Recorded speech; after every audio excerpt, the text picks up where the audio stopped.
श्रोताओं को कैलाश संत यानी कृष्णानंद महाराज का जय श्री कृष्णा व नमस्कार।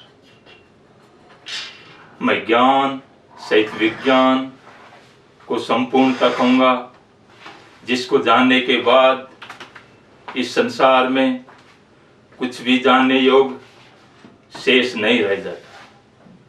The Gita is best knowledge of all wisdom and science science science. आज हम साइंस की बातें करना चाहते हैं। You know Gita, you know everything in this world. Gita ji कोई साधारण ग्रंथ नहीं है। गीता जी ज्ञान और विज्ञान है। गीता का योग ज्ञान केवल अर्जुन के लिए नहीं है। ये हमारे छोटे विचार या गलत धारणा है। अर्जुन का बहाना करके या निमित्त मात्र करके भगवान कृष्ण पूरे विश्व को संबोधित करना चाहते हैं। किसी भी वर्ण का हो, किसी भी जाति का हो, किसी भी धर्म का हो, किसी भी संप्रदाय का हो, इस पर साधन करके मनुष्य जन्म, मृत्यु, बुढ़ापा, रोग, बीमारियों और दुखों से मुक्त होके परमानंद को प्राप्त हो जाता है।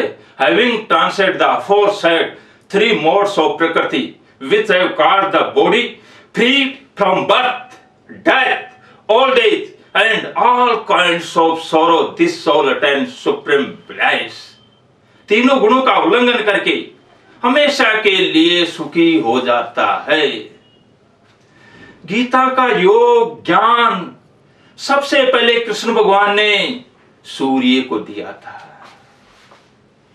तो आप विचार करो, जो सूर्य को योग दिया वो हमारे लिए कितना महत्वपूर्ण है, कितना इंपॉर्टेंस है। आप बार बार उसका थिंकिंग करो। Sri Krishna said in Gita, I taught this immortal yoga to sun god. Sun imparted to Munu. Munu conveyed it to Riksuku.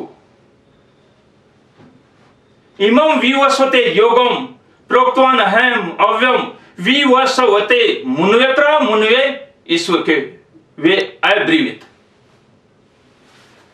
तो अर्जुन ने प्रश्न भी किया था कि आपका जन्म तो अभी का है, सूर्य को आपने योग कैसे दिया था, ये मैं कैसे मानूं। अपरम भवतो जन्म परम जन्म विवसोते कथमेत इते विजानियम त्वद प्रवक्ता नीति। आपका जन्म तो अभी का है, भगवान कृष्ण से अर्जुन बोल रहा है। सूर्य तो बहुत पुराना है, तो ये योग आपने सूर्य को कैसे कब दिया था। You are of recent origin, while the birth of Vivasvane dates of back. How then am I to believe that you impart this yoga at the beginning of the creation? भगवान कृष्ण हंस पड़े, बोले मेरे और तेरे बहुत से जन्म हो चुके हैं अर्जुन, पर उन सबको तू नहीं जानता है, मैं जानता हूं। हमारे कितने जन्म होते हैं, ये सृष्टि चक्र है। आज नए आ रहे हैं और पुराने जा रहे हैं। इस सृष्टि चक्र का चलता ही रहता है। जब तक हमें भगवान की प्राप्ति नहीं होगी, जब तक हमारे जन्म नहीं होते ही रहेंगे। और सत्य का दूसरा नाम सनातन है।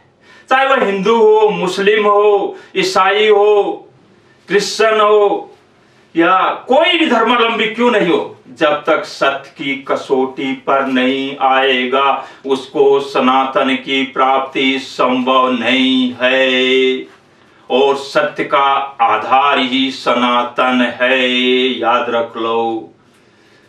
तो हमारे जन्म जन्म ये चलते रहते हैं। You and I have passed through many births, I remember all of them, you do not remember. Arjun इनको नहीं जानता, पर भगवान कृष्ण बोलता है अपने जितने भी जन्म हुए हैं आपके, उन सबको मैं जानता हूं। भगवान कृष्ण डेथलेस हैं, बर्थलेस हैं, प्रकृति को कंट्रोल करके और योग माया से प्रकट होते हैं। देवी माँ दुर्गा माँ ये भगवान की योग शक्ति है। तो उनका जन्म नहीं होता है। हमारा कर्म योग हमने किया था और आर्मी में रह के, और वह कर्म योग सफल हुआ है, इसलिए हम आपको ये बोल रहे हैं। कर्म का सफल होना, ये अब आप लोग अनुमान लगा देखो कर्म योग सफल होने का क्या मतलब निकलता है। हम रियलिटी बोल सकते हैं कि हमारा कर्म योग सफल हुआ है। तो भगवान प्राप्ति के दो साधन हैं। एक है सांख्य योग या सन्यासी बोलते हैं, दूसरा है कर्म योग। कर्म करते हुए भगवान के साथ जोड़ देना, प्लस कर देना, उसको कर्म योग गीता जी में पढ़ा है। तो सांख्य योग तो होता है जो ध्यान लगाते योगी ऋषि तपस्या में, पर वह इस कलयुग में सांख्य योग नहीं बचा हुआ है। नहीं तो वो जंगल बचे हुए, नहीं वहाँ सुविधाएं, नहीं पानी की व्यवस्था है, नहीं वो कदमूली है जिनको हम खा के। इसलिए इस युग में कर्म योग सबसे सरल और श्रेष्ठ साधन है।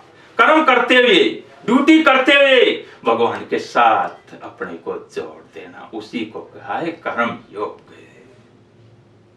अब कर्म योग की परिभाषा क्या है, मैं गीता के आधार पर बताना चाहता हूं। First definition, we perform our duty 100%।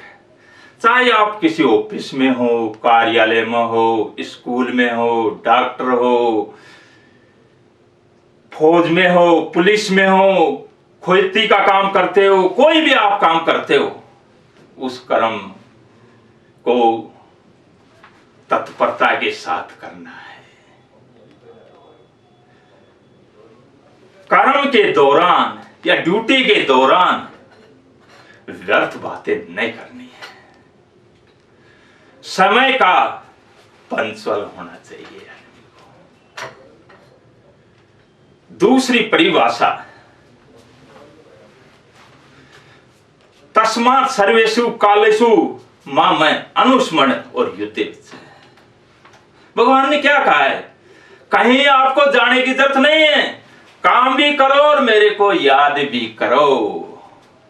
Therefore repeated of Sri Krishna at all time and do your work with their mind and reason, those set on board Krishna, you will doubtless come to Sri Krishna।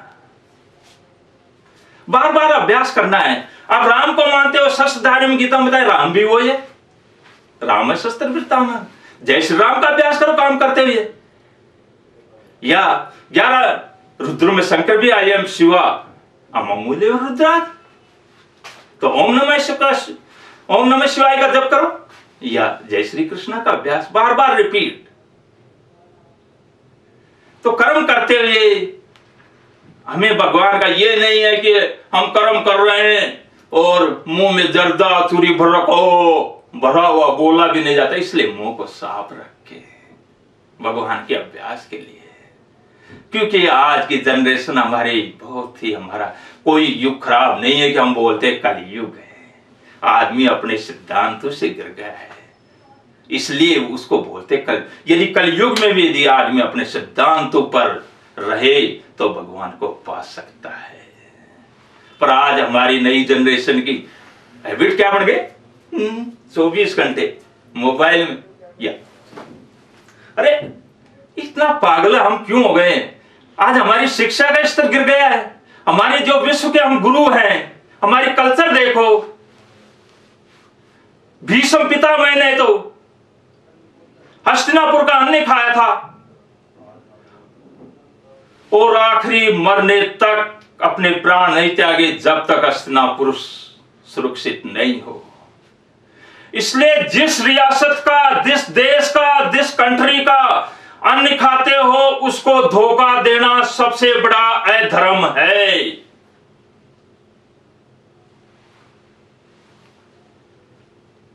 इसलिए आज हम principal से गिरते हैं, कोई धर्म हमारा दूर नहीं होगा है। धर्म सिद्धांतहीन आदमी का कोई धर्म नहीं है।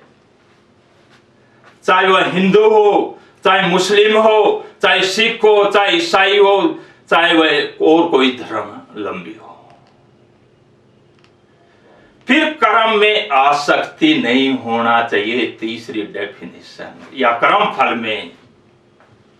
ठीक है, भगवान ये नहीं कहता कि आप तनख्वाह मत लो या सैलरी मत लो या आप पेमेंट मत लो, भाई गुजारा करने के लिए वो तो चाहिए, सब ले रहे हो, परंतु अपने आसक्ति या उसमें जो लगाव है वो हमें करना है।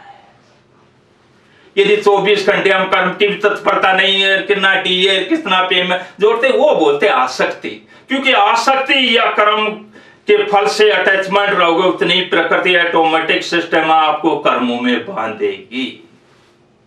जिस समय भगवान कृष्ण ब्रज में थे नंद बाबा के पास, तो एक दिन क्या हुआ कि वो गायों में 2-2:30-3 बजे पहुंचे। तो जो ग्वाल बालू ने प्रश्न कर लिया भगवान से कि कन्हैया आप बहुत देर से आए। बोले मैं गुरु जी के पास गया था। तो गुरु जी यमुना जी के परली पार थे। बोले कन्हैया हम भी जाना चाहते हैं गुरु जी के पास, पर जाए कैसे? बीच में तो यमुना जी है, उस टाइम बारिश भी ज्यादा होती थी, पानी बहुत ज्यादा आ रहा है, हम तो डूब जाएंगे। तो भगवान कृष्ण ने मिट्टी उठाई और बोले ग्वाल बालों को ये मिट्टी यमुना जी में डाल देना और बोल देना कन्हैया कोई काम नहीं करता है। तो ग्वाल बालों ने ऐसा किया, भगवान की दी मिट्टी ले गए और यमुना जी में डाली, बोले कन्हैया कोई काम नहीं करता है। तो पानी ऊपर तक था, नीचे आ गए, वो पार करके चले गए जितने भी ग्वाल बाल। अब उधर दुर्वासा ऋषि मिले यमुना जी के दूसरी साइड में। तो उन्होंने क्या किया कि दुर्वासा ऋषि को जितनी मिठाई पकवान रोटी जो भी सब ले जाके दे दी, सब थालियां हैंडओवर कर दी उसको। अब उन्होंने सबका भोजन करके साफ कर दी। करने के बाद जो ग्वाल बाल उन्होंने प्रश्न किया कि हम आए जब तो ऐसे ऐसे कन्हैया ने मिट्टी दी थी, वो यमुना जी में डाल दी थी। कन्हैया बोले मैं कोई काम नहीं करता हूँ, तो पानी कम हो गया था, अब हम जाएंगे गुरु जी, पानी तो ऊपर तक फिर बढ़ गया है, हम तो डूब जाएंगे। तो दुर्वासा ऋषि ने धूने के राख उठाए, बोले ये यमुना जी में डाल देना और बोल देना यमुना जी को कन्हैया का गुरु कभी कुछ खाता है नहीं। चलो बोलो इसकी बात सही मान लेते। वो यमुना जी में पहुंची, वो धूने के राख डाली और बोले कन्हैया का गुरु कभी कुछ खाता ही नहीं। तो पानी ऊपर तक था, फिर नीचे आ गया, थोड़ा पानी रहा। जब बोले वो कन्हैया तो है ही गप्पी मास्टर, झूठ बोलता रहता हमेशा, और उसका गुरु सबसे ज्यादा झूठा निकला, क्योंकि हमारे सामने जितने मिठाई रोटी पकवान खा गया, बोले मैं कुछ खाता ही नहीं। और यमुना जी झूठू के कहने से तुमने रास्ता दिया, इसका मतलब तो भी झूठी। अब यमुना जी का पानी तेज बढ़ गया, ये समझो कि वो मरने की स्टेज में आ गई। बोले यमुना जी वो कन्हैया भी सही है, उसका गुरु भी सही है, और यमुना जी तू भी सही, हमें प्राण बचा दो। जब जाके पानी कम हुआ होगा, ये सब स्टोरी भगवान कृष्ण को जाके बताने लगे। भगवान कृष्ण बताए कि मैं कोई भी काम करता हूं तो उसमें कर्म फल या आसक्त या उसका प्राउड नहीं रखता हूं, इसलिए